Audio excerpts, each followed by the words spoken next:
Amber. I came here to the Cedar Bend Humane Society to speak with you on the importance of spaying and neutering your pets. First off, what is spaying and neutering?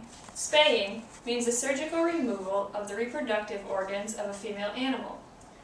Neutering means the surgical removal of male animal's testicles so he cannot impregnate a female. Both of these procedures are done by a veterinarian while the animal is under a general anesthesia. They do not feel any pain. Animals may feel slight discomfort after a spay or neuter, but pain meds can be given to help comfort the animal. The terms fixed or altered can also apply when an animal has been spayed or neutered.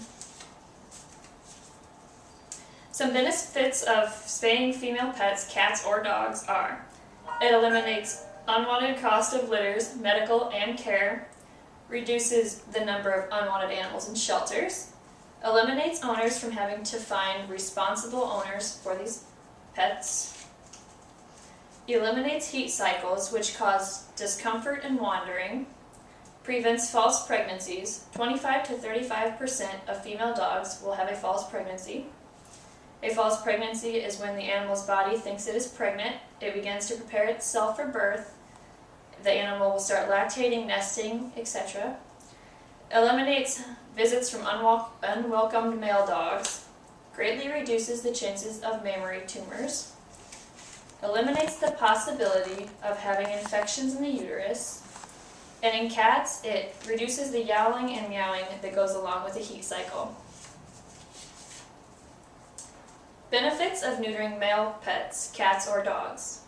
It reduces the tendency to roam, reduces the number of unwanted animals in shelters, eliminates hazard of testicle tumors and the occurrence of prosthetic problems. It reduces the desire to mount other dogs and the frustration in trying to find a mate. It increases the male animal's focus. It reduces or eliminates spraying or marking territory. It reduces the chance to fight other males when nearby females are in heat.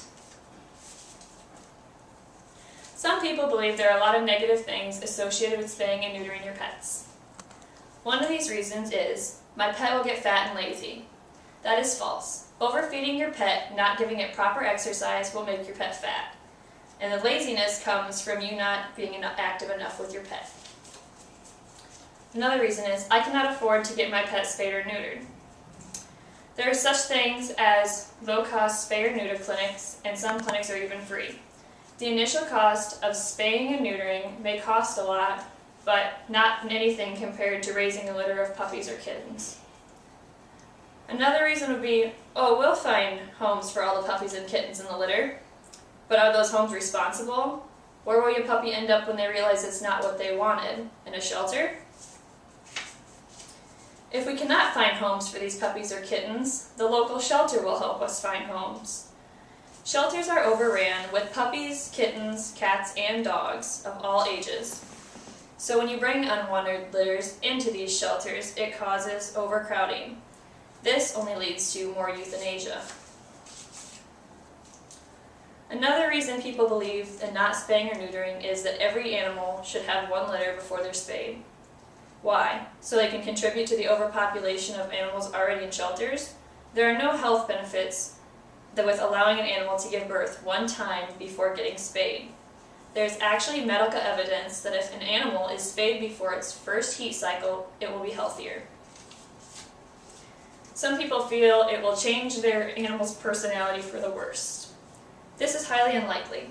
If anything, it will prove your pet's personality in spaying and neutering. It can help reduce aggressive behavior, gain the animal's focus, and ease the animal's mind from constantly trying to find a mate. Studies show that most aggression cases, bites or attacks, involve an animal that is not altered. People think that because their dog is AKC papered, their pups will not end up in a shelter. Wrong. An estimated 25% of all shelter dogs are purebred animals.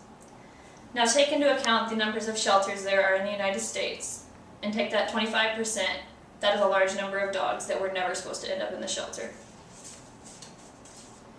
People do not realize how many companion animals there are in the United States.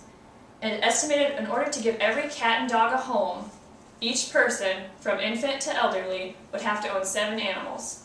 For an example, a home of 4 people would have to own 28 animals.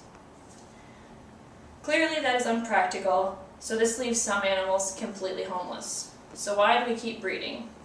Compared to humans, the ratio of live births to cats and dogs is 7 to 1.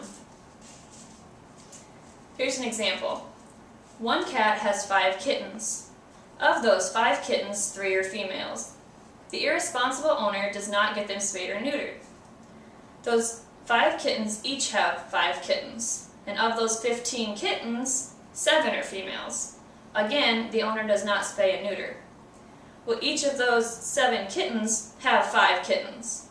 Does anyone see a pattern? In just a few short years, one cat turned into 56 cats. Now take that number times all the unspayed cats in the world. People do not realize this, but this is the reality. People that do not own pets wonder why spay and neutering would have anything to do with them. We are all affected by the overpopulation of animals. Every year, millions of tax dollars are spent giving to shelters to help shelters pay for the stray, abandoned, and unwanted pets. A large number of that money goes into euthanizing them when animals cannot be found homes or are not deemed suitable for adoption. Human health is also threatened by the overpopulation of animals. The danger of transmittable diseases such as rabies has become higher due to the number of animals running loose. There are more bite cases and attacks also. Your property may even become damaged, and livestock and poultry can be killed when stray animals are searching for food. Spaying and neutering just doesn't benefit the dog or the owner, it benefits the whole entire community. With more spaying and neutering, there's less car accidents involving dogs, less cats hit on the road, less wildlife killed due to animals being hungry, and less overpopulation of feral animals. All spaying and neutering of any animal has one thing in common. It makes you a responsible owner who cares about the world's animals and about your community. Some fun facts. A study was done across the United States that showed that neutered dogs were estimated to live 18% longer than unneutered male dogs. Spayed dogs were estimated to live 23% longer than unspayed dogs. The study also showed that Mississippi has the lowest ranking state for pet longevity. 44% of their animals are unaltered. After reading and researching studies done on spaying and neutering, I did my own small study. I wanted to see what people in my immediate family thought about spaying and neutering, so I asked some interview questions. The questions I asked were, do you agree with spay and neuter? What would be one reason you would not spay or neuter your animal? If you had a purebred or papered animal, would you be more tempted to breed? Do you think there should be penalties for owning unaltered animals, like a breeder's tax, a special license, or some kind of insurance? And do you think owners had to pay to own an unaltered animal, there would be more spaying and neutering? After reviewing my results, I found that 3 members of my family all agree with spaying and neutering. When asked what reason would not spay or neuter pets, I was given yet again all the same answers: medical reasons.